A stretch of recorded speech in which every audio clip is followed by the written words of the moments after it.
Okay, thank you. So first of all, thank you for having me as a part of the Conclave today. And my name is Vignesh, and I'm an engineer turned media explorer. Currently, I run a platform called Tartl. So we are an engine of possibilities for creator and creative organizations. In the next 30 minutes or so, I'll be trying to share my thoughts on how a creator can engage better with their followers, and at the same time, how can Tartl make it possible. Before that, I thought that it would be nice to give a small glimpse of, how I have reached here today, my journey so far. So that being said, my fashion with the media industry began like when I was in my first year of college back in 2010. A lot of reading, exploration, talking to different people kind of like swelled my brain into a plethora of possibilities to solve the gaps and opportunities that exist in the media industry.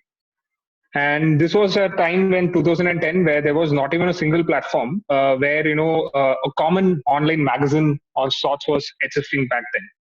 So immediately what I thought is, what if like I'm able to create a magazine which can be established across all the colleges in India, through which students can voice out their opinions.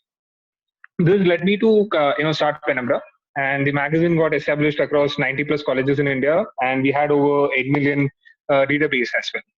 And this made me work, and during this particular time period is when I worked with more than thousands of creators and understood the nuances of the industry in a much better fashion. Post this, it was a very different roller coaster ride for me, wherein I got to explore the entire other side of the media and content industry, the B2B end, where I worked with some of the top brands like Dainik Bhaskar, Natura, Naturo on the branding side, on the brand as a brand consultant. And during this particular time is when I understood the importance of content from a B2B perspective. And all of these learnings, experiences, I constantly, there was, it was not a easy ride. It was like a lot of falling and rising up there, which led me to found Tartl towards the end of 2018 and make what it is today, an engagement platform for creators. Before I tell you more about Tartl, I want to kind of understand, what engagement actually means. So if you can, if people, the listeners who are there, why don't you tell me as to how do you engage with your followers if you are a creator, or if you are a follower, how, how do you engage with your creator? Naga, if let me know if you are receiving any thoughts from our listeners on the same. Yep, we've just launched the poll. Okay, sure. Folks, if you can see the poll, you can maybe just click and respond to the poll questions. Sure. We'll have this open for maybe a couple of minutes, 2 minutes, and then we'll get back. Sure. So engagement is for engagement is any form of interaction or touch point between a creator and their follower. It is like not just like the basic interactions like follow, love, comment, share. It is much beyond that. And as for based on the kind of content a creator creates, they can set up niche engagements with their followers. This could be like anything like an exclusive access, live sessions, master classes, one-on-one interactions, providing early access to their followers. So it could be anything like as you can see on the slide, it could be anything of these could be the engagements. And it could be like possibly like however creative you can become with your type of engagements you want to set it up, you can do so. In fact, engagements can be used as a predictable monetization channel. This concept is goes way back. It is not something like a very new concept which we have stumbled upon or we are working on. It goes way back to the times where my grandmother used to tell stories about Tenali Raman, Akbar, Birbal.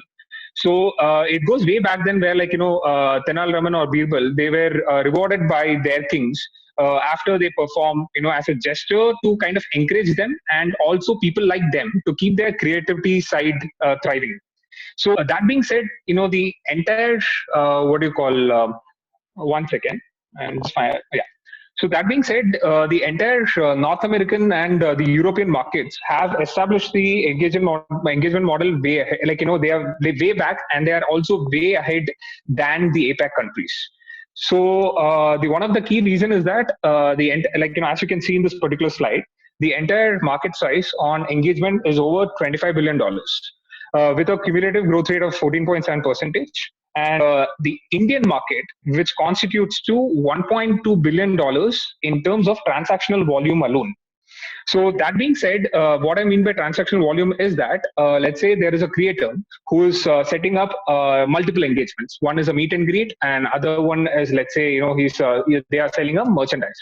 So every transaction which happens for their engagement, the scope that it is completely not even explored in India right now. It is there are multiple reasons for that. One of the key reason is that the per spending capacity of a follower to a creator is kind of much less compared to what is there in the North American market.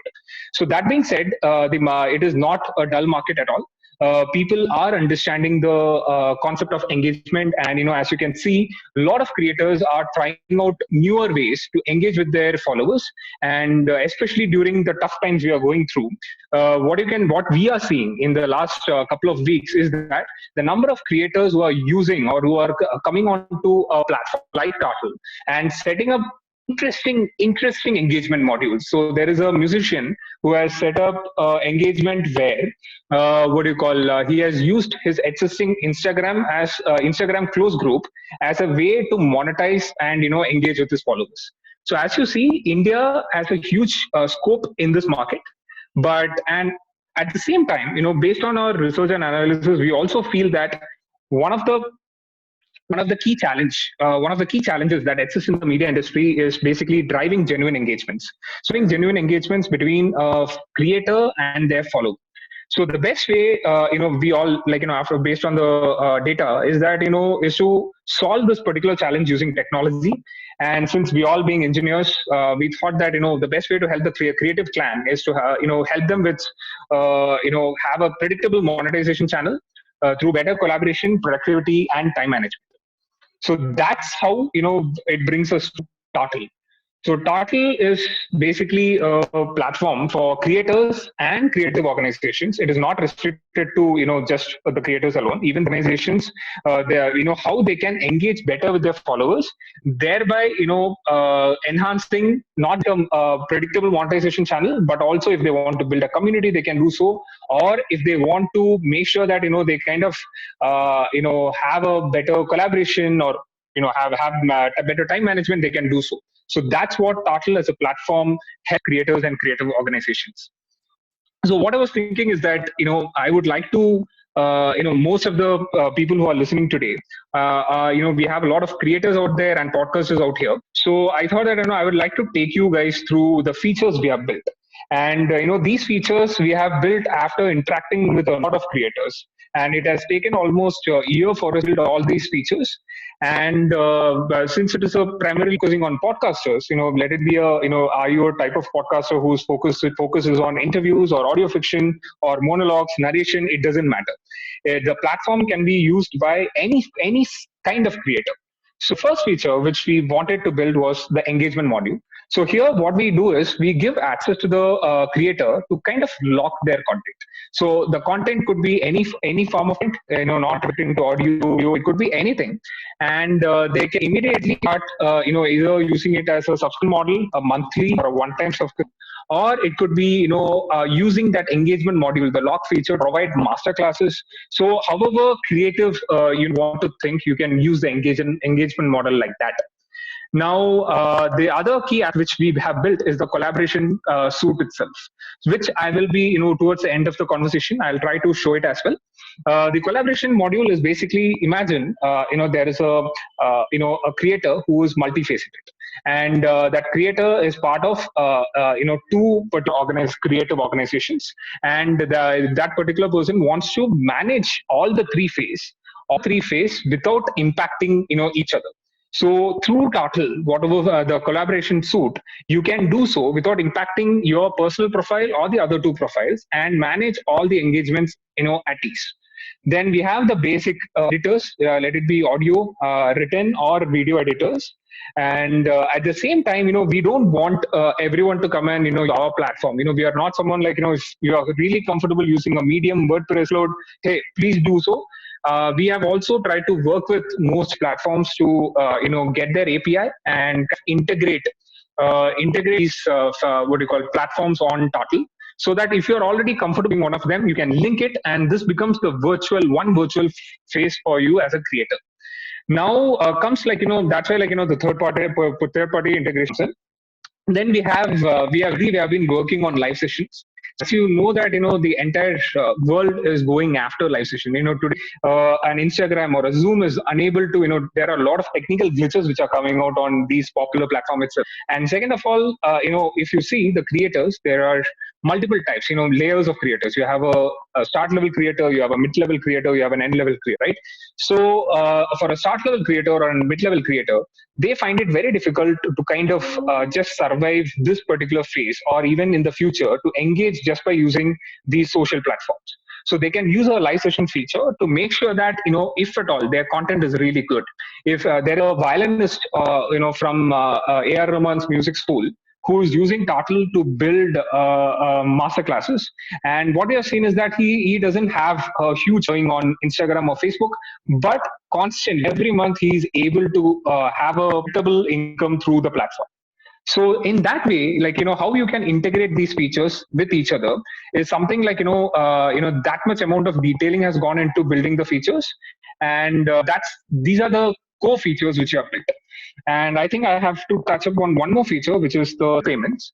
Split payments, that it could be you as a single create, or you are working. Let's say you have a partner as well. So we have made sure that how you can split the payments with each other without having a human intervention. So what we have tried to do with Tartl is that the technology can be a huge problem for a lot of creators, especially not every need to be tech savvy as well. So we want to make sure that whether you are a tech savvy creator or you are someone who's just like, wow, I love this every day, I want to just keep on creating these amazing content out there, and I don't know much about technology. So we are there to just make sure that we can enable you with the technology we have built to kind of enhance your engagement, and at the same time help you kind of set up a better predictable monetization per se. So that's how these are built. Now, having said that, we have been exploring this model for quite some time. It has not been a simple journey. A lot of people, started comparing us with a platform like a Patreon, or there are a lot of B2C driven platforms which are there in the North American and European markets. So that being said, the model has not been easy to crack in India. So we primarily focus in Indian market, but at the same time we are recently launching in Singapore as well. So that being said, there are a lot of popular names, some of popular names who are using Tartl. As you can see, we have the Taikudam Bits, one of the popular bands, the talent management company who's handling them. So for all their talents, they use Tartl as a technology engine to kind of enhance the engagement with their followers. We have some of the hello.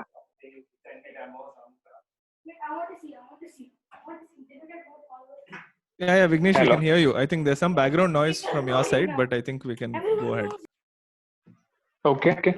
Okay. So as I was telling you, we have not just musicians. We have some of the popular names like Bharadwaj Rangan, who's a film critic. We have actors. We have directors, technicians. We have a lot of people who are using the platform as of today. Now, most of the podcasters who are listening to me today, right now, let me give you a very specific example of how how a podcaster is using Tartl as of today. So there is a podcaster named Tamil Pruna. He focuses on an entrepreneurship-based podcast channel, and what he has done is that he is creating exclusive engagements with his followers. One is he's providing early access through Tartl.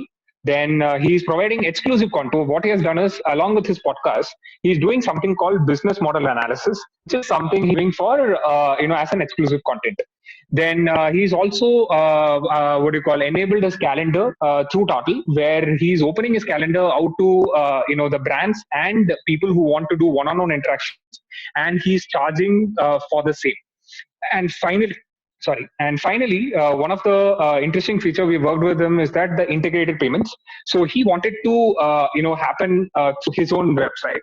So that is something what we have done is that how we sync up our Tartl into someone's, a creator's existing website, and how seamlessly we can them out in terms of payments, in terms of, the entire process is something we have cracked, and we are, this is an already existing example you can see. So that being said, we were focusing mostly on films and music until December, January. But with the help of my podcaster friends and lovely people from Passionate Podcast, we are we are opening Tartl to podcasters across India. And not just that, for all the listeners who have registered today, we will enable the Tartle's Pro features. All the features which you have seen, we are planning to enable every feature for free till you achieve the first 50 rupees through the platform. So that being said, the best way you can, understand the platform or experience Tartl is by, checking tartl.net anytime. And you'll be able to understand the features of how it works. It's very simple. We have not complicated it at all. So that's about it. So, the whole thought process is that I tried to keep my presentation short, so that I could interact with the creators who are listening to me and with their queries and see how Tartl can help them out. Vignesh, you can also look at the polls. I think the answer for the poll was that what are the different types of engagement? Or maybe you can look at the. I'm not sure if you can see the polls, but I'm unable to see. If you can. Exclusive content is the 1 second. I'll just share the results with everyone. Exclusive content is what 75% of the people who are in want to try out. Some are also doing meet and greets and master classes, but exclusive content is the biggest. The next one is which platform do you use to connect with your creators? It's mostly social media platforms. Perfect. So can I take a minute to just address this particular poll? Yes, definitely. I think there's some points coming in as well. After that we can move on to that. Sure. So, as you like, a majority of the people have mentioned about exclusive content, and in fact, like rightly so, there are a lot of creators. One of the challenge which we have seen from the creative clan, we discuss with a lot of creators on a day-to-day basis, and many of them want to begin with something exclusive because they provide certain amount of content for free so that they can gain the viewership of followers. But there is also a certain level of skepticism which is failing in India, where who's going to pay for me if I am providing something exclusive. So that is one point which I want to address. Even though the creators know that by providing something exclusive, I can rightfully get some money, whatever I want from my followers. It's something they understand. That particular inhibition could be addressed with something like us. That is something which we want to push as a point to the creators as well out there. Just wanted to mention that. Great. Yeah. I think, and the platform of choice for everyone is just social media platforms. 85%. So one of the thing which I think if you have questions you can ask me as well, is that when we started approaching different types of creators, YouTubers, we had musicians, podcasters, all sorts of creators. They all were okay, I am already X number of people on Facebook, I am already having X number of followers on Instagram. Now why will someone come and something or for me if I give them something exclusive? So, or how can they leverage Tartl? So that's when one of the common challenge which we faced was that, hey, you are having X number of users or X number of followers who are already following on social platforms. So tell that, hey, you know what, out of, let's say, 100 friends I have on Facebook, there will be at least 10 people who would want to learn guitar, let's say. So you put it out there, and people who are really interested and who have seen you struggle in your journey and reach wherever you are, they would naturally push or a word of mouth for you, or they will try to make sure that they want to at least give you that first benefit of the first benefit of doubt, and be a part of that first option you put out for. So that being said, these are two comments which I have on the polls. All right. One of the comments, I think, from Chavi, who runs Sonolog, where she does podcast training for her clients, is that she was just talking about Patreon and Glow.fm in her webinar yesterday. and Okay. she would be keen on opening up Tartl to her students and clients. So we'll make sure that we connect you folks after this presentation. Sure. That sounds great. That sounds really great. So, I just thought that, while the question comes up, I have how many more minutes I have? How much more time I have? 8 more minutes. Okay, so can I quickly, share the screen and show the platform for a couple of minutes, and if any questions come up in between? Yes. Yes. 1 second. I am going to share the screen.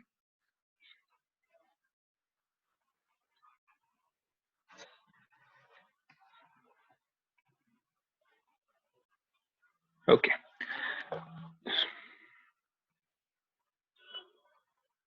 So you can see. Can you see that website? Naga? Yes. Okay. Okay. So, guys, so first, what I was thinking is that I'll just quickly take you through the dashboard and show you the quick features, so that you will understand how the platform looks like and how it works. So, this is the dashboard. So what we have is we have you can start posting, let it be written, audio, video, any form of content. You can start posting it right here. And at the same time, you have a plethora of features. Let's say, for example, you want to create an engagement, you want to create a live session, you want to build your own community. And if you want to create an engagement in such a way that let's say you are running a community which has X number of people. You want to make sure that the engagement, whoever is being a part of the engagement, will be a part of the close community. So these are the ways in which you can use or mismatch the features which you have built according to your own positive way, and start engaging with your followers better. This is one. And at the same time, the messaging feature is something which gets activated based on the creator's request. So creator can restrict messaging feature from a follower. And at the same time, what you can see here is that you have a lot of integrations we have built. So if we have already integrated, based on the creator's request, we add integrations. They can choose integrations when they sign up. I have requested for calendar, YouTube, and WordPress. So the moment you integrate this, what happens is that while you are on, let's say, YouTube, automatically, if it is your account, from YouTube itself, you can post it to Tartl, or and control the entire access from one face. So that's what we have done by the concept of integrations. And one of the key things which I was telling you was how you can juggle between multiple profiles. So this, if you see, I am part of multiple profiles here. I have my own magazine, or let's say I'm part of Two Face. This is all not real names. This is just to show you guys. So without impacting my Vignesh Ramaswamy, which is my personal profile where I've given 2 engagements, without impacting that, I can keep shuffling from here, and automatically you see my entire engagements and everything will shift right here. So this is as seamless as you can see. This is how we have kind of built these features in such a way that it is not a difficult aspect for creators to understand it. So that's about it, guys. So these are the key features which are built, and this is how the platform looks like. So looking forward to kind of other questions. If there are any questions right here, I can answer, or I will listen to the speaker as well, and I'll be there for the Q&A session. And more than happy for you guys. Like as I was telling you, for all the listeners out here, you will be given complete free access to the pro features. So we will get in touch with you shortly. Thanks, Vignesh. I think a really insightful and quick session. I think a lot of some of our community members found it a little bit slow, a little bit fast, and may not be able to follow. But we'll also share your presentation with them as part of this recording for the entire event that we're doing as well. And I've also connected you with Chavi from Sonologue, so I'm sure you guys are going to have an interesting conversation. And we'll just give it a couple more minutes in case anyone else has any questions or comments. Otherwise, we'll continue on to the next for the next session. Sure. Was really fast, is it, Naga? Yes, it would have helped if you had slowed down a bit. Okay. So I think we've got a question from Jessica, who runs one of the podcasts. She's asking, can you clarify that the pro features are free to those on the webinar? Yes, we are giving the pro features for free on the webinar. So currently, the pro features is not being activated on the Tartl website. So we will be once we are activating the pro, activating the or launch the particular thing by this week, we will be adding them. The registered list of people, they will get access to that. And for how long will the pro features be available to everyone, Vignesh? So the pro feature will be till they earn first 50,000 through the platform, they can keep on using the features for free. Got it. So Jessica, to answer your question, it will be until you you earn 50,000 rupees on the platform. After that, the cost will start kicking in. Yes. So what is the cost of the basic version, and what is the cost of the pro version? I think that was one of the other questions Sure. from Jessica itself. Sure. So the basic version is that what do you call it? Everything is free. We charge 5% of the transactions. So the basic features won't have community module or the team feature. So that's why basic feature is completely for free. Whereas for pro, what we have seen is that once people start earning money up to 50,000, we will charge somewhere around 149 rupees to 199 rupees as of now. We are yet to finalize the amount. Okay, so Yeah. to summarize, 5% transaction fee for payments Okay. that are made on the platform, and around 199 otherwise. But the pricing is still being discussed, so we will. You can share that with us so that we can send it across to the community. Sure. The other question is from one second, from Pragya, who's asking. So can Tartl help us gain more traffic using our existing Instagram handle as well? So to answer that, we will surely try to help you help, but we are not promising that we will give you the traffic. So in turn, we enable you with all these features. And since we are also a platform and we have a lot of creators coming in and a lot of big creators who are associated with us, so the traffic is something we will make sure that it goes for everyone. So that's the maximum we are trying to help the creators out today. Got it. Yeah. The next question is from Srishti. She's asking, hi Vignesh, I am an amateur artist. I doodle and I have some followers on Instagram. How can I leverage the social media integration here, and how does that work? Okay. If you are using Instagram, and so what you can quickly do is you can on Tartl, and the moment you sign up on Tartl, you can let let your followers know that hey, I am giving you these exclusive access or whatever kind of exclusive engagement you want to do with your followers. You can mention that in your social media accounts and say that hey, you can find me here. You can find my engagements here, and you can get traffic there. So that's what we'll be doing. And and let me clarify it. Social media as an integration is not there. So you cannot integrate Instagram on Tartl. Rather, you can showcase on your Tartl profile. You can showcase your feed of Instagram or Facebook. You can choose to showcase that. That's all you can do. Got it. Got it. I think there are some other questions on how Tartl handles payments and whether you transcribe show notes. I think we can take that up after the next session towards the Q&A. Is that okay? Sure. All right. So I'll hand it over. Thank you, everyone. Thanks, Vignesh. We're still getting questions, so we have we'll have the 30-minute Q&A where we'll have both Vignesh and Karthik available for questions. So Preeti, Pragya, please, if you don't mind, we will proceed with the next event, with the next agenda item, and I'll pass this on to Saif for the introduction to Sreeraman and taking this forward. All right, thank you, Naga, and thanks again, Vignesh, for that wonderful session on Tartl, because a lot of us, as we kind of mature as creators, monetization is one of the things that comes to mind, and even in our previous meetups, that's one of the primary things that keeps being asked as to how one can monetize. It's not straightforward, but thankfully there are platforms like Tartl that are giving us options now, so something to consider for those interested. And now introducing the next speaker for the session. We have with us Sreeraman from Avaz.com. Avaz is a platform for Hindi podcasts. He'll speak a little bit more about the platform itself, and also he's coming up with a new sister. I don't know if I should call it sister concern, but as I said, they're also working on something for that offers podcasts in English as well.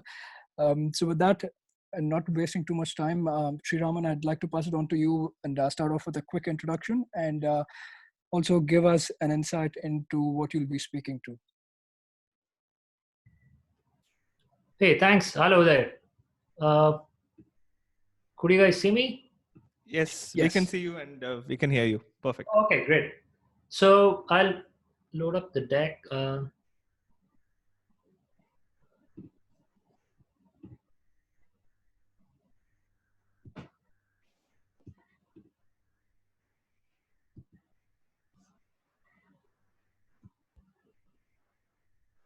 You guys can see my screen?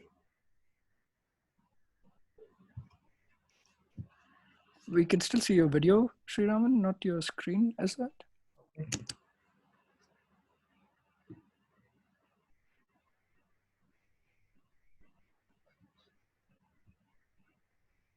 Yes, we see the slides now. All right. So how many people are here on the call? We have 49. Okay. Hello to everyone. Thanks for the intro. Great to be here. This is the second event that I know of. Last time I couldn't make it to Bangalore. This time nobody could make it to Bangalore. But yes, great to be here. A fantastic evening. So let's get started.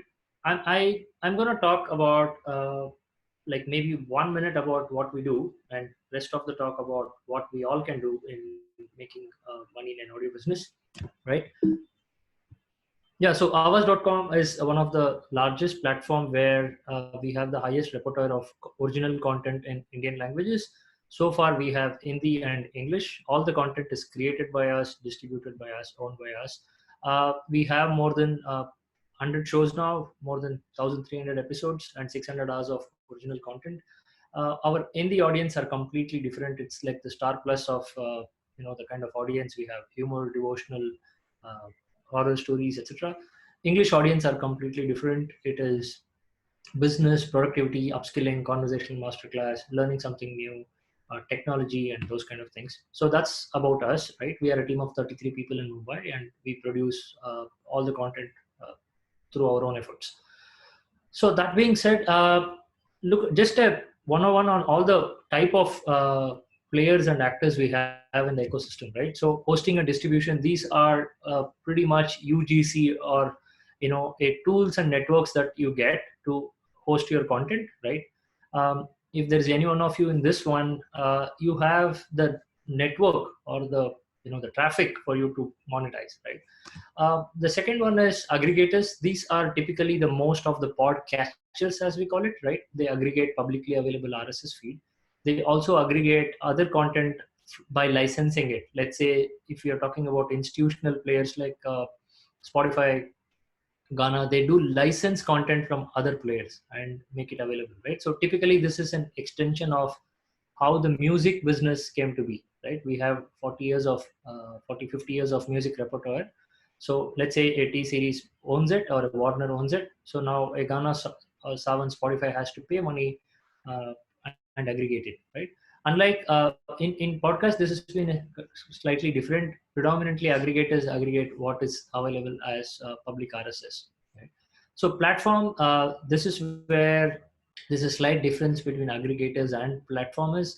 For example, we call ourselves a platform or a network because we do have our own content, but we do have other players on our platform as well, like publishers, like other radio stations, other publishers like the Quint or Temple, like ISKCON and Jyoth, those kind of things, right? So we do accept content from the supply side and other content creators, but it's not an open forum where you can upload anything you want. It's not open to the public for uploading anything they want. So it's a platform play. Some of the best examples is like a Amazon website where you have to be a seller there. You can't upload anything you want. It's not like eBay uh, or a OLX, but it's more of a validated set of sellers and services on Amazon.com, right?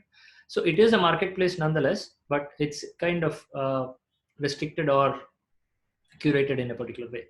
So then there is media companies, typically the Gimlet Media, the Ringer, and others, who are exceptionally good, or who are good in producing content. So their entire line of business is producing content, right?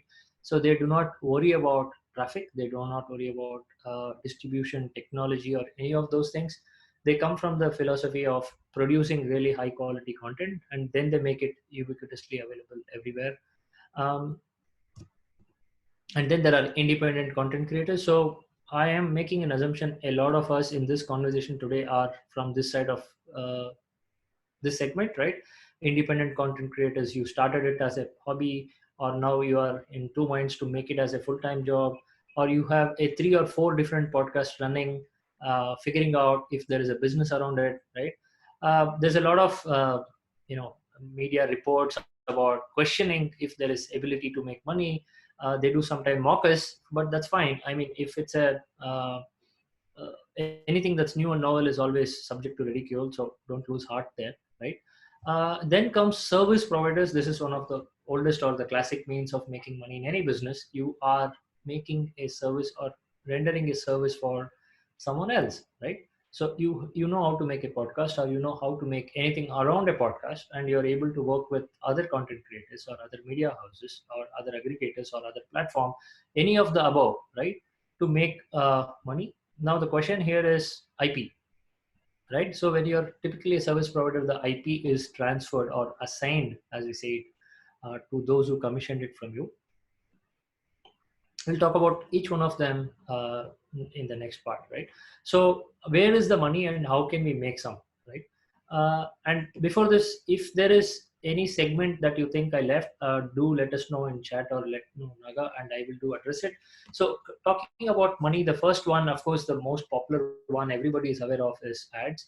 Now, if you are, who can make ads, and who earns with ads, right? This is the question.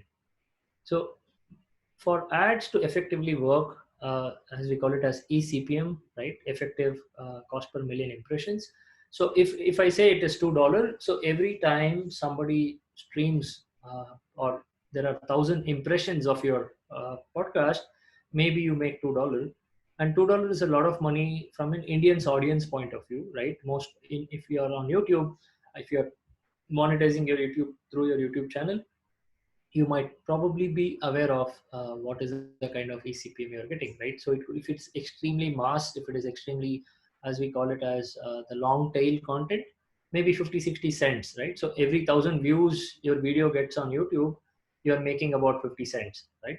So this could be a typical extension you can do in the podcast business as well, right? So every time 1,000 streams has happened, maybe you're making 50 cents, maybe you're making $1. Or if your audience are elite, or if your audience are niche, that automatically the programmatic ads do understand that.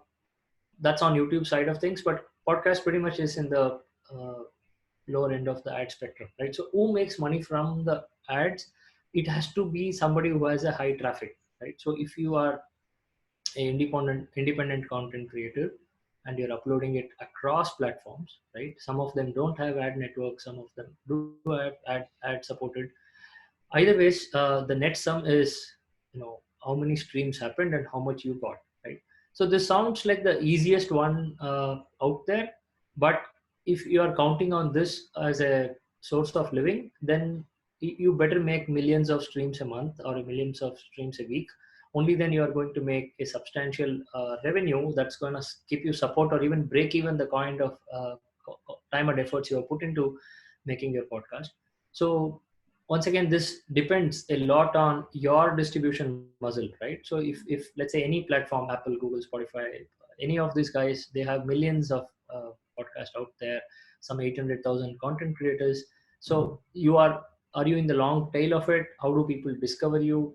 If they discover, how many times have somebody played, how much completion rate, repeat frequency, all of that, then finally it trickles down to a few dollars, right? So far, it is yet to be seen as a success story from independent content creators, but of course companies like Audioboom, which is listed companies, they do put out reports on how much money they make from advertising, or Spotify annual report is a good look to figure out how much money they give out to the content creators.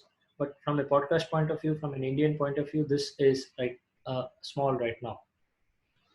Sponsorship. So this is a classic extension of monetizing any IP, right?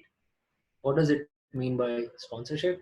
Let's say you have a podcast and it has a particular demographic that appeals to, right? So let's take, you're talking about parenting, right? You might have only about 4,000 listeners or 3,000 listeners, that's fine. But sponsorship makes it much more viable or much more profitable as opposed to the ads, right? So if you get 3,000 listeners on your podcast, that's barely $6 at best.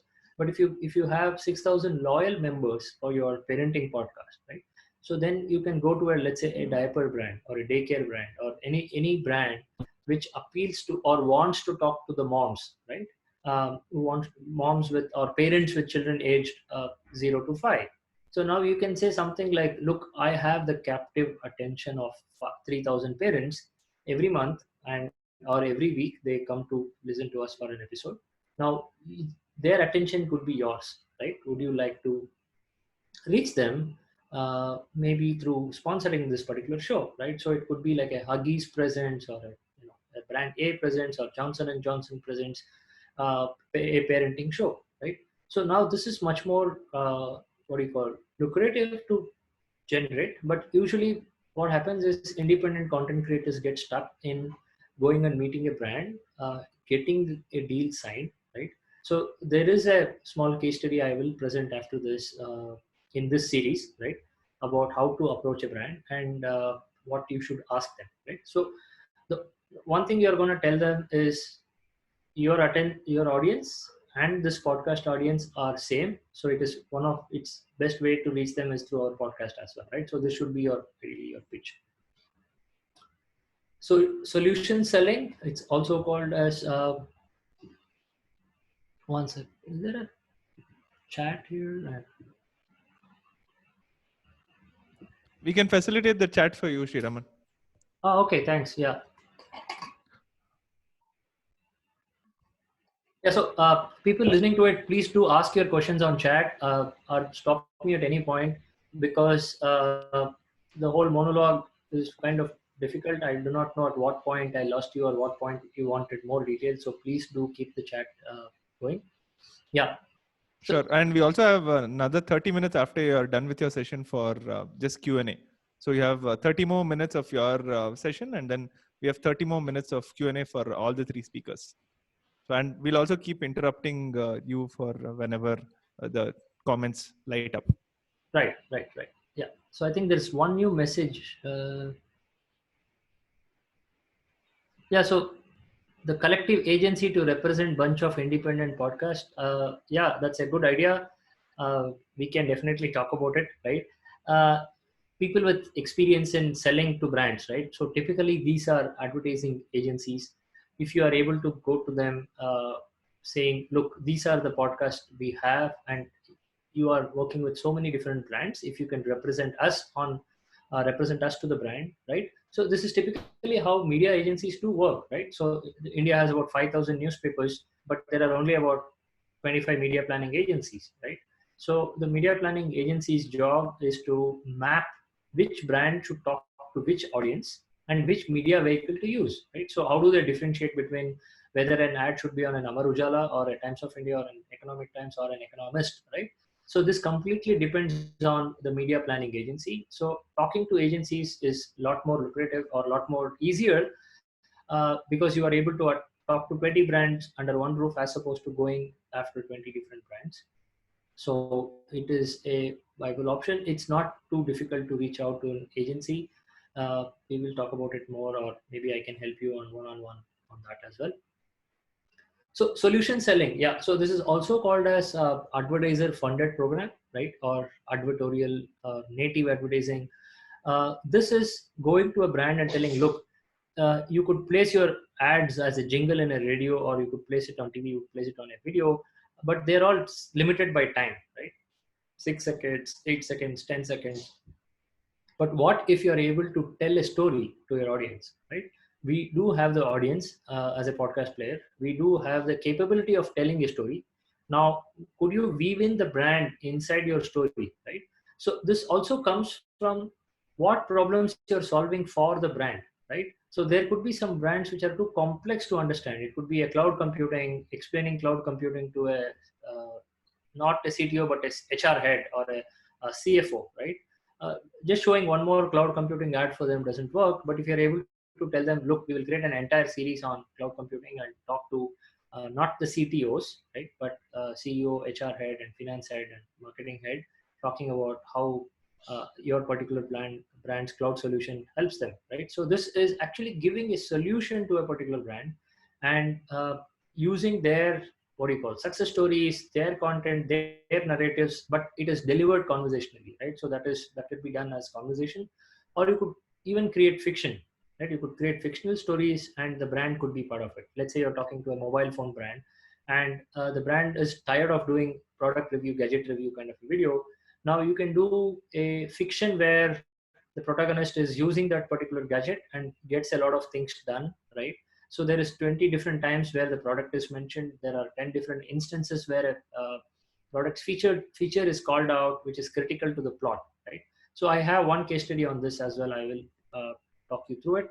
So this is the solution selling is probably the hardest one to sell, but the most lucrative in terms of making money, because you are working closely with the brand, you are creating something ground up for them, you're also amplifying it through a lot of marketing efforts, paid marketing efforts, and there is a good amount of money involved from start to end on this. Licensing. So if you are IP owner of a content, right? So let's say you create original content which is yours, you could license it to other platforms. Okay, licensing does not mean you are selling it to them, you are letting it out for rent, right? Now the caveat here is, let's say you're an independent content creator and people do not know your existing content. So obviously what you do is you go out there, spray and pray, right? I do not mean to say this in a bad way, but what happens is when you're available in, let's say, all the podcast platforms out there, right? Why would any other aggregator pay money for you as a licensing fee, right? Because you're freely available anyways, right? If your RSS is syndicated across 40 different podcatcher platforms, I do not have intention of paying you for it, right?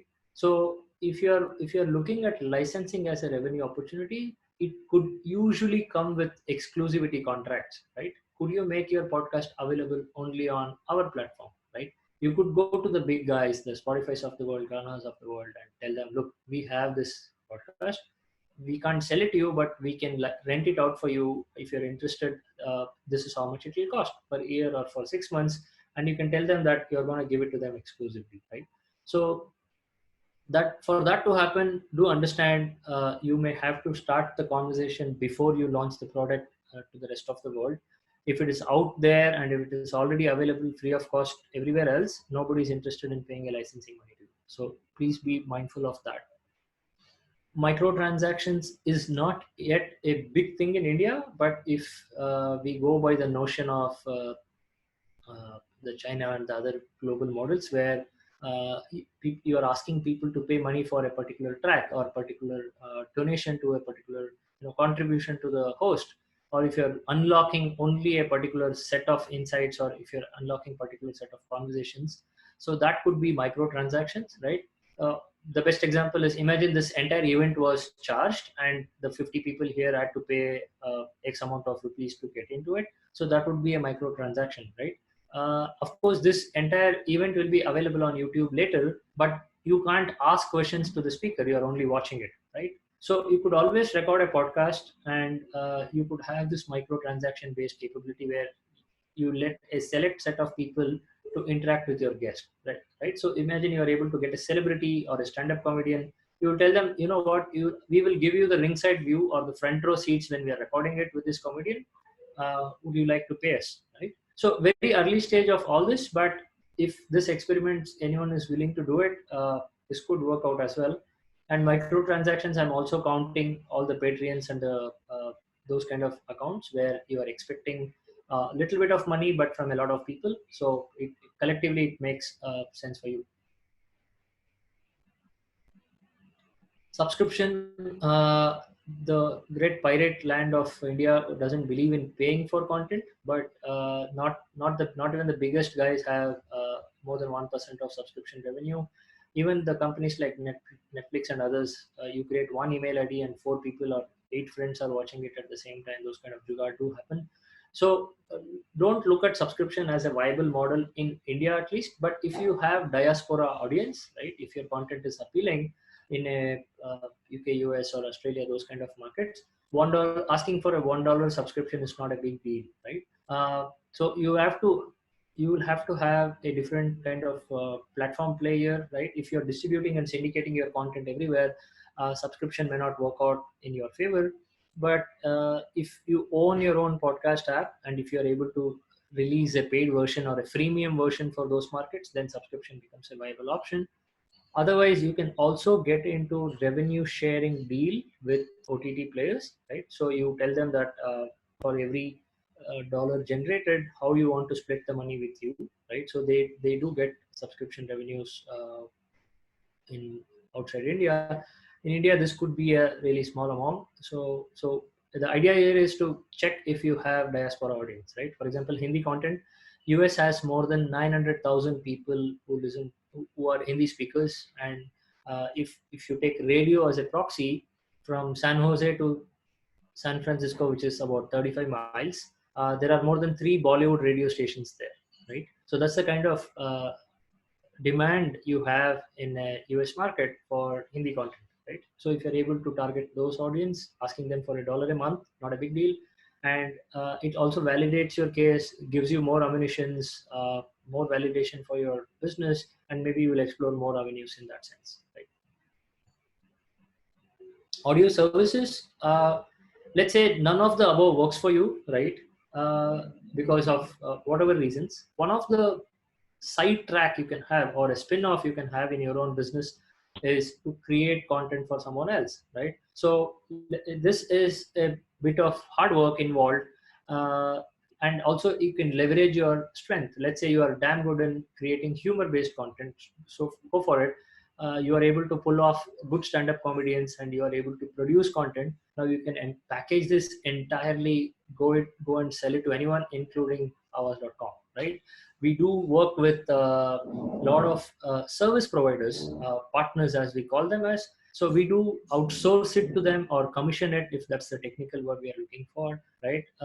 We did a show in Rajasthan in the Mewar accent for Maharana Pratap, because we wanted the dialect to be accurate, right? We work with vendors in Kanpur and Lucknow to get the UP dialect accurately. We are now working with people in Indore so that we get the MP dialect accurately, right?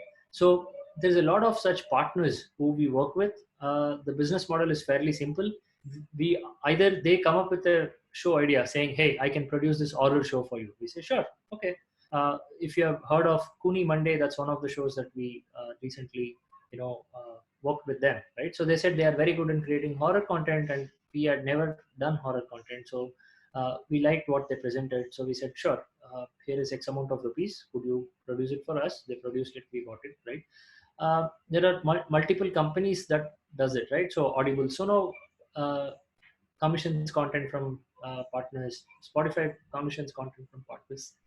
So you could always go to the big guy, or somebody who's like pretending to be big like me, and figure out if we have the money to buy content from you, right? So what happens here is you are able to generate revenue from an allied service here, but with that money you can maybe set up a better quality studio, maybe do much more of your own podcast, right?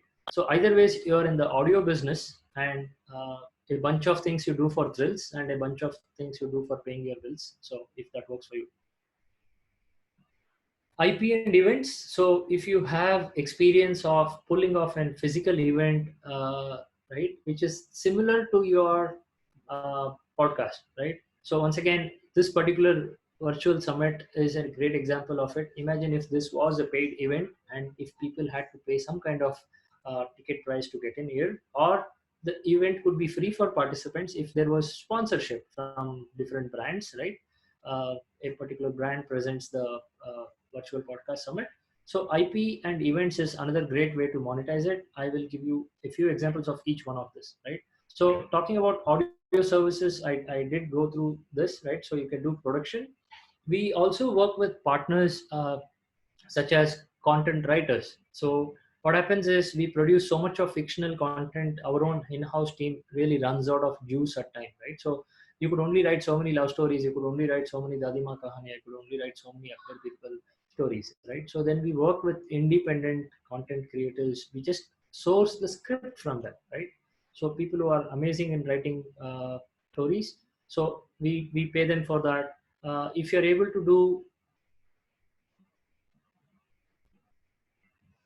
okay, so we need to do something for what do you call music and post production.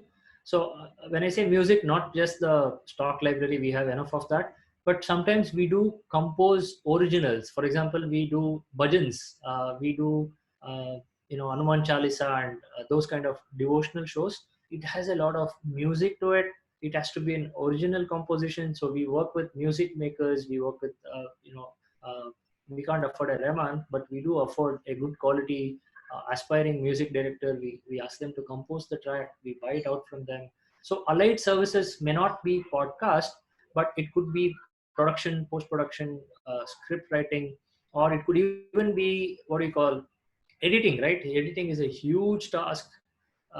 Sometimes we produce so much content, like for example at ours we produce 25 hours to 30 hours of original production every month, and we have two other partners who does only editing for us, right? They have got into the groove of what we need, right? One for Hindi, one for English. They know, they are damn good in understanding the context of the production. They have to meaningfully cut if there was repeat in sentences or stammer versus somebody trying to explain the same thing twice. So editing, they need to do a damn good job of it, right? So even that is an allied service within the audio business. So because I'm telling all of this because every one of you has something to do with producing, running, or hosting a podcast, right? So you know what it means to produce a good quality podcast. Now, if you go to other companies and say, look, we know this, we will offer this as a service for you, this is how much you need to pay us, I'm fairly sure there are a lot of takers because this is a nascent industry and finding experts right now is a big challenge. So there is a good demand for this. Solution selling. So let's dig a little deeper into this. One of the best example of solution selling is Coke Studio, right? Coca-Cola could have put their ads on MTV, right? And we would have comfortably looked away from the screen, or it would have been over our heads, or it would have been the repeat exposure. But what Coke did was create a IP, right? Create a property. The IP may belong to MTV, but Coke created a property, just like Bone Vita quiz contest or Coke Studio. You can't split Coke and Studio and call it as only Studio, right? So they created really awesome content here, which is timeless, which is classic, which you can listen even after it ended on MTV. It is still on YouTube. It's everywhere, right? And it is scalable. They are able to do it in different parts of the world now, right? Or get different musicians into it. So this is one of the best example of what we call as advertiser funded program, right? It's not just ads. It is about co-creating content with the sponsor, right? Something we did in Avas.com is called as Ishq Bhi Risk Bhi. I will walk you through the entire story of how this happened, right? The insight was B30 cities, or the tier 2-3 towns is contributing more to Indian mutual fund growth, right, as opposed to urban. And what can brands do there, right? So we were talking to Tata Mutual Fund, and we said, look, investor education. We went back with a solution. We said, currently the investor education says mutual fund sahi hai, sure, which is okay if I know what it is, right? If I have never heard of mutual fund, or if I have never ever invested, or if I do not have anybody in my ecosystem who understands this, that message of mutual fund sahi hai has no sense to me, right? It's like saying Iceland is good for you or Greenland is good for you. I have no context of what you're talking about, right? So we told them that let's create a story where mutual fund is integral to the life goals, right? That's what mutual fund helps you do, achieve your life goal, whether it's a retirement or wedding or any of those things. So we told them we will create fiction. So Ishq Bhi Risk Bhi was a product of that. It was 100-minute long fictional story, right? Boy meets girl. He's a small town guy who. So we typically wanted the audience representation of the Tata Mutual Fund's customer itself, right? So we took a guy who's from Tier 2 town in Bihar. He moves to Delhi. He meets a South Delhi girl, very well-to-do. He falls in love, and he's decided that, if I have to give the life she deserves, I better plan my finances, right? And there is this uncle who gives uh, gyan on how he must invest and how he can honeymoon in Paris. It goes all the way from that for 100 minutes, right? So there is no mutual fund jingle here, or there is no Tata Mutual Fund banner commercials interrupting a story, right? It's 10 episodes, 10 minutes each, 100 minutes, and the result were amazing, right?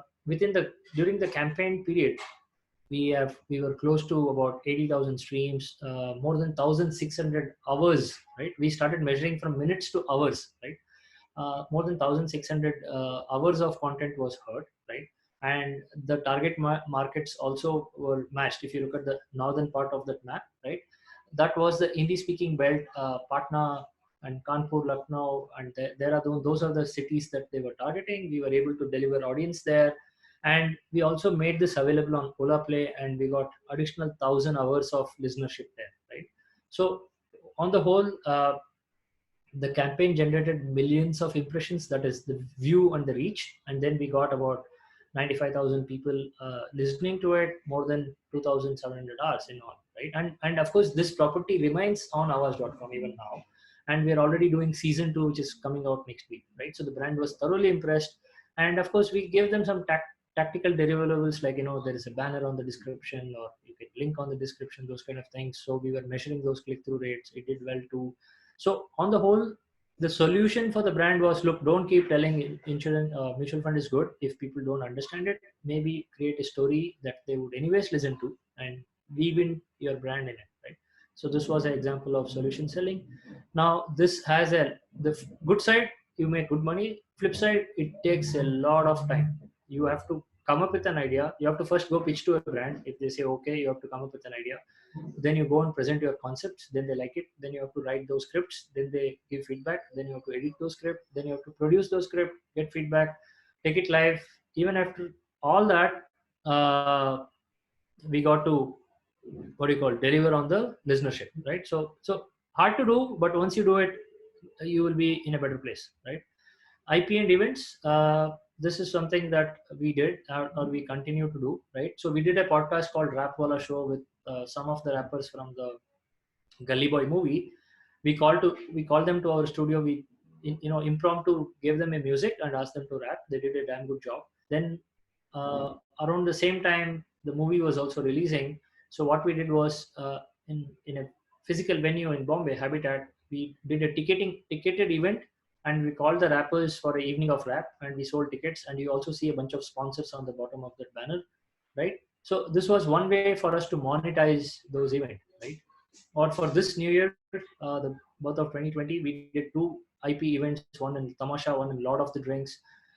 We sold ticketed events, right? It was called as Awa Slow Poison and Awa something Infinity, right? So this was ticketed event made by us, right? So people pay about $7,000 for a couple pass on a New Year's Eve. So there are this kind of IPs, if you're able to spin off, which is an extension of one of the show you do, or if it's conceived to be a IP that you can create in physical and in the virtual world, that also works well. So those are the typically the nuances of the points I wanted to share within the solution selling, within the IP and events. So usually this does not come across as a typical podcast-based audio revenue making, but you can pull it off. It could also be a book reading session. It could be a spoken word festival. You could organize one on your own. You could look for both sponsorships, and you could look for ticketing revenue. And as long as you control your cost, you will walk home with a profit, right? Yes. So that's what I wanted to give you as a monologue, and save some time for questions. I think we do have about 11 minutes, 9 minutes for Q&A. Yes, we have 10 minutes of exclusive Q&A with you, and 30 more minutes with the other speakers as well. Fantastic, Sreeraman. I think, I'm in awe of the level of understanding that you have in the space, and I'm sure we'll have a lot of questions. So, Saif, over to you. Thank you. Yeah, as we wait for questions to drop in, I was also going to ask about the possibility of because Avaz is kind of based on professionally generated content, right, Sriram? Yeah. So is there that possibility for podcasters who've been doing this for a while, doing this professionally, semi-professionally, for them to reach out to you or pitch to you for being on Avaz? Yes to that. Great.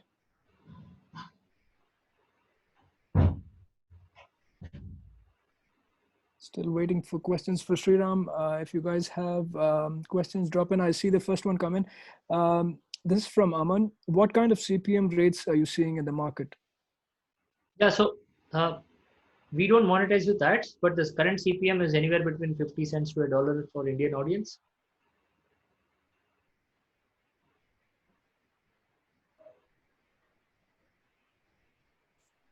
How do we contact Sreeraman? Right there on the screen. We will share his contact details as well, and he's It's right on the screen. It's on the screen, yeah, as you can see it.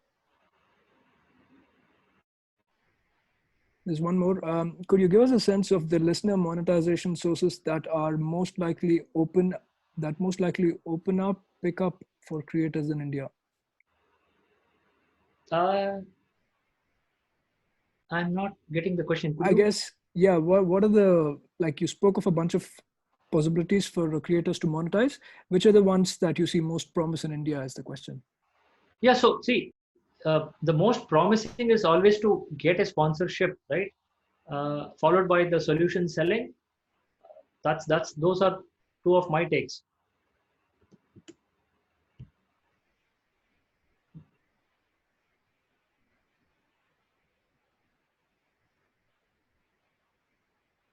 We have another question, Sriram. If you have any visibility into this, what's the average in India for listenership? At one point, over 500 downloads per stream, or 500 downloads or streams put a podcast in the 99th percentile. What numbers are you seeing now?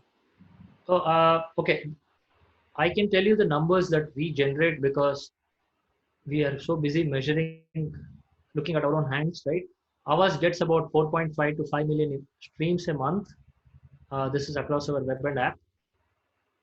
And if I count all the Ola Play, etc., that's more than another 50,000 to 100,000 streams there. So I do not know this percentile and the other long tail content because we don't distribute it on those aggregating platforms. So sorry about it. Okay, another interesting one. What do you see your trajectory being for the next couple? And also, what are your thoughts on English versus Hindi versus vernacular in India beyond the obvious market size? So would you break that question into two? I'm so sorry. Yeah. First part is, how do you see the trajectory being in the next couple of years Right. in English content Right. in India? Right. That's the first question. Yeah. And the second part is, what are your thoughts on English versus Hindi versus vernacular right. in India? So English. So I always take this parallels of economic times versus the Times of India, right? Times of India is one of the largest selling newspaper in the world, one of the largest selling newspaper in the country, but it is only if you count it as an English. When you put the English filter, it is the largest selling English newspaper, right? But if you look at the largest selling newspaper generally in the country, it is Amar Ujala and Dainik Jagran and all those kind, Dainik Bhaskar, those kind of Dinatandi, right? Those kind of papers. So if you want volume of listeners, please stick to a regional language, right? It could be Tamil, Hindi, Bengali, Marathi. There are at least 5 million listeners from each of this language you can easily target in the next 1 or 2 years, right? If you're looking at English, the entire audience who appreciate a podcast is maybe about 100,000 to 200,000 people right now, right?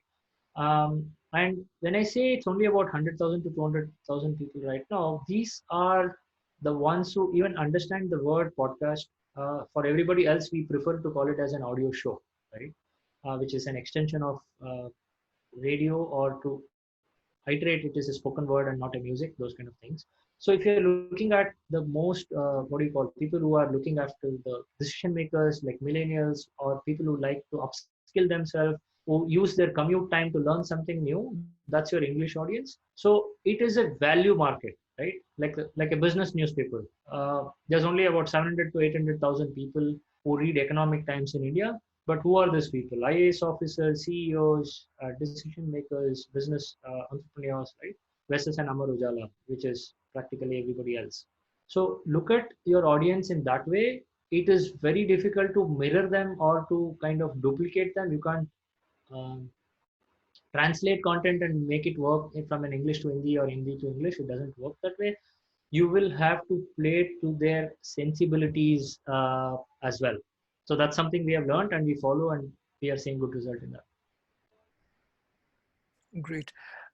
There's another one that a couple of them asking about how we can tie up with avaz.com. Reach out to Sreeraman. He had shared the email contacts, as well as I think Surbi posted her contacts on the chat, general chat. So reach out to her. Another one, let me see, go back to the ones on top. What are some important metrics to look at when we're looking to solicit sponsorships? Metrics to sponsorship is, first of all, you need to give the audience match.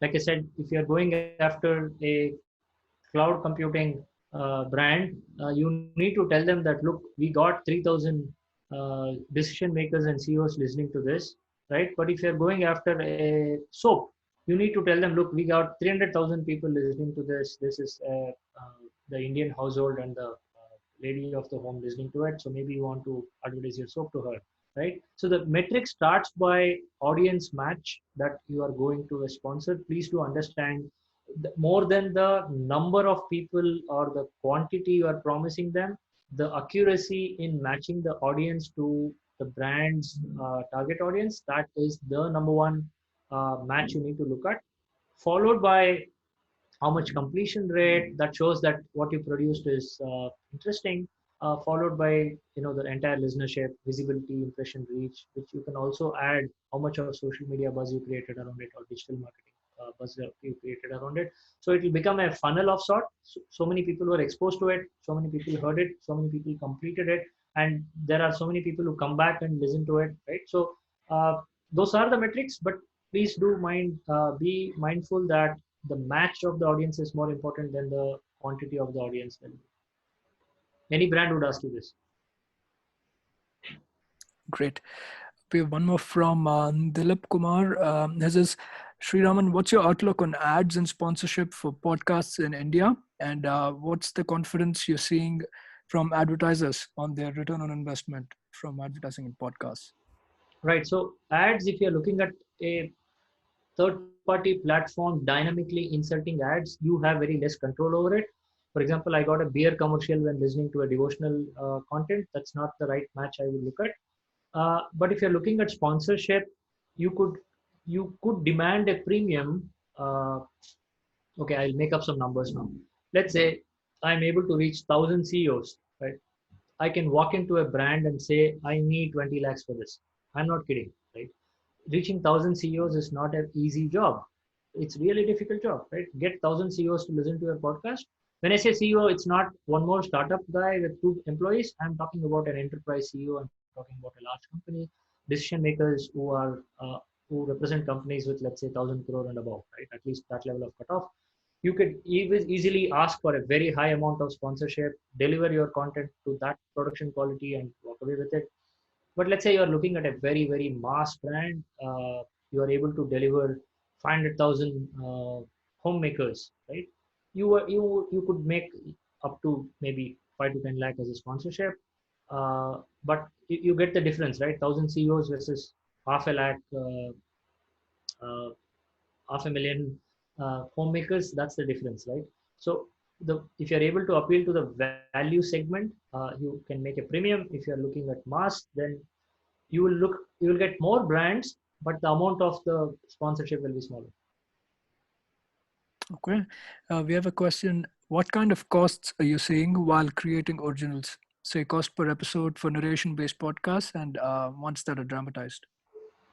Okay, so 3 categories of audio content, right? The spoken word, which is probably uh, okay. I'll first define all the 3, right? There is spoken word, there is podcast, which is conversational. So spoken word is one person monologue.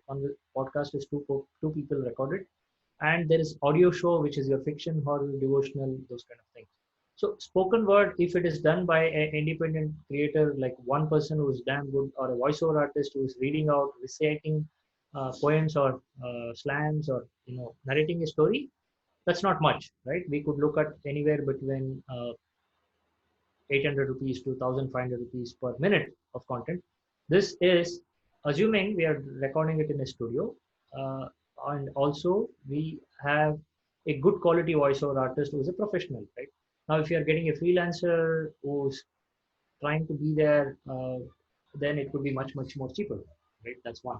Second, we are looking at conversational podcast. Once again, everything that ours do, notwithstanding the COVID lockdown, is always been in a studio, right? So we do invite people to our studio and record it professionally. So there is cost of the host, guest, the logistics and the studio and post production. Uh, this is much more lighter. Maybe it could be anywhere between 800 rupees to 1000 rupees per minute of content. Then comes the audio shows, which is your fiction, story, devotional. This ranges anywhere between 2000 rupees to 4000 rupees per minute. And the higher the, what do you call, the kind of celebrity or the voiceover artist that you bring, this could go up, right? For example, what you could produce at 4000 rupees per minute, if you get Amitabh Bachchan, that's 4000 rupees per minute plus 1 crore rupees paid to Amitabh Bachchan, right? So there is no end to what kind of quality you can go in the fiction. Yeah. So I hope this helps. Thank you. And here's another loaded one, Sreeraman. How are people discovering avaz.com as a source to consume podcasts? Okay, so there's a few follow-on questions. You probably want to take this first, and I'll read them after you answer. Yeah, sure. Okay, so Avaz does a lot of things, right? If you can see the slide, there is the Avaz logo on a cricket match 4 boundary, which was the pink ball test, and we had a pink ball, a pink logo. So we do spend a lot of time and energy in branding and creating a better brand experience. And I try to create visibility wherever I can, like my T-shirt right now. Kidding. So the point is, there are organically, which is we got a good amount of listenership which are loyal to us. We don't have a leaky bucket, as we say it in customer acquisition. So the customers who come to us, the listeners who come to us, they stay in ours, which is huge deal, right? Second is, ours is also available as a website. So the beauty of that is, when you're available on a website, there is organic search. People searching for a Hanuman Chalisa land up on your website, and they discover, oh look, there's a lot more here, right? Or people looking for data-driven marketing, they land up on our website and they discover there's an entire episode, season of it available free, right? They don't have to log in, register. There is no strings attached there, right? So organic, that's how it works. Then there is also paid campaigns we do, right? We do run app install campaigns on Google Play Store. That works very well for us, and that's how more people discover us. And of course, like I said, the branding initiatives like sponsoring events, doing IP events, or associating with national events like cricket, those kind of things. Okay, the follow-on is, of this roughly 6 million streams you're getting each month, which are your top 5 podcasts, and how much do they contribute to your overall streams per month? Okay, I'm putting up my number here. This deck is a month old. Now these numbers have gone up, but the top genres are, where was that slide? Oh yeah, there it is. So the top genres are stories, humor, and devotional for us. That contributes about 60% of all listenership is stories, humor, and devotional. So it's about 18, 21, 22. But if you add it up, it comes down to 60, right?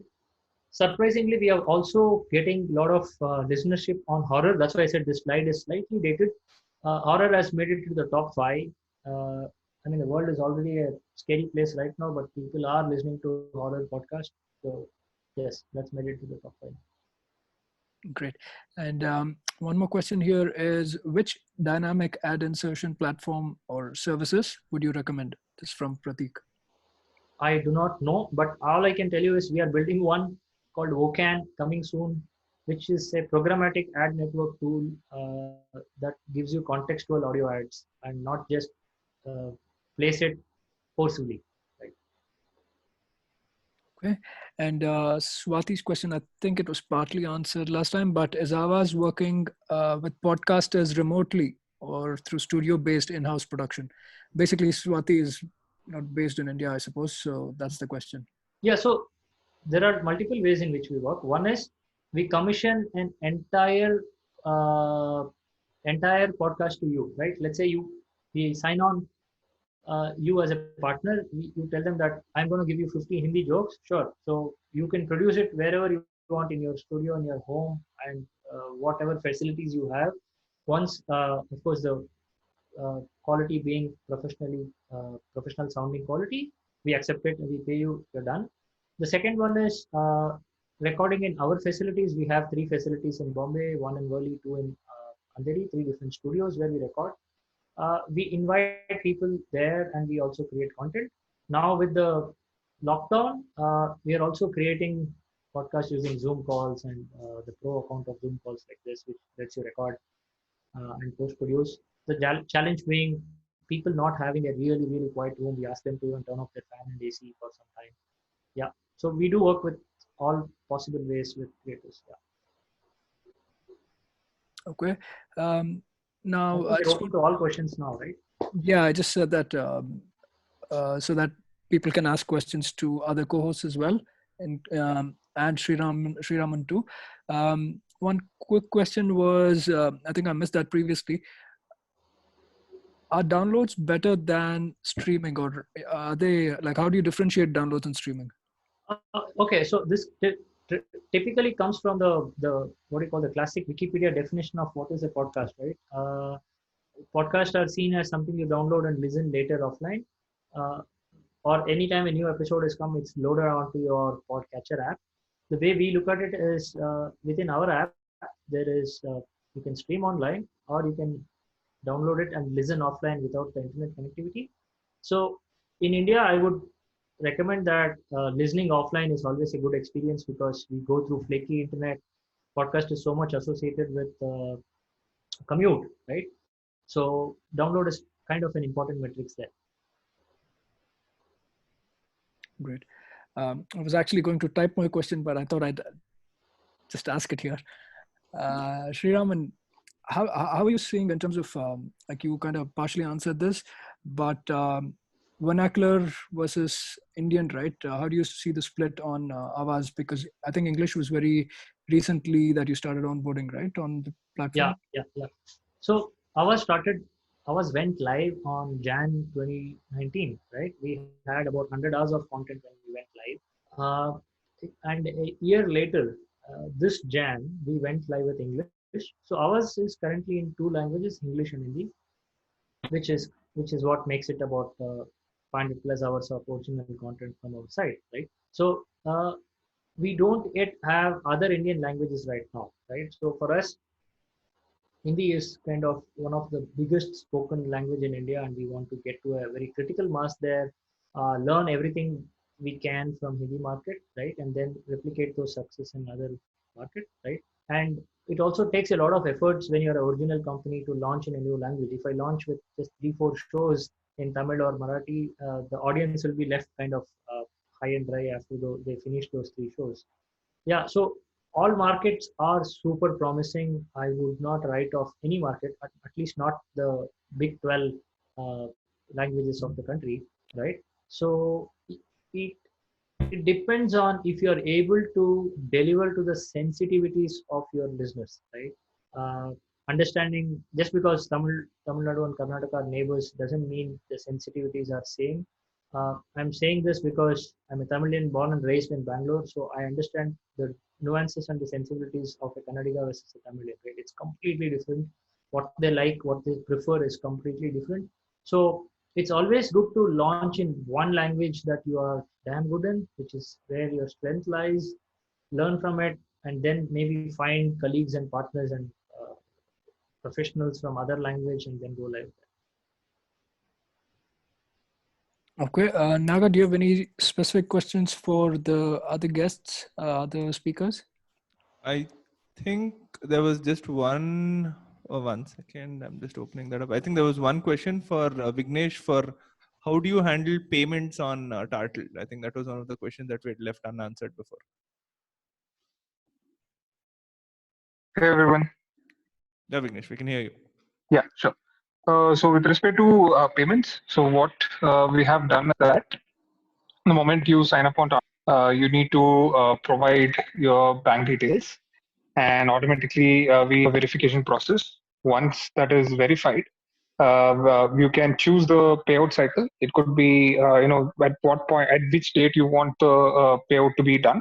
So you can set the cycle, and accordingly, the payments happen as and when, you set up the engagements and it get approved, and then when as and when the transaction happens on that specific cycle, that what you call payment will be given to the creator. Got it. And I think now that's all the questions that were there for Vignesh. I think Sreeraman, before you sign off, just wanted to thank you for your very nuanced and technical / business centric take on how to look at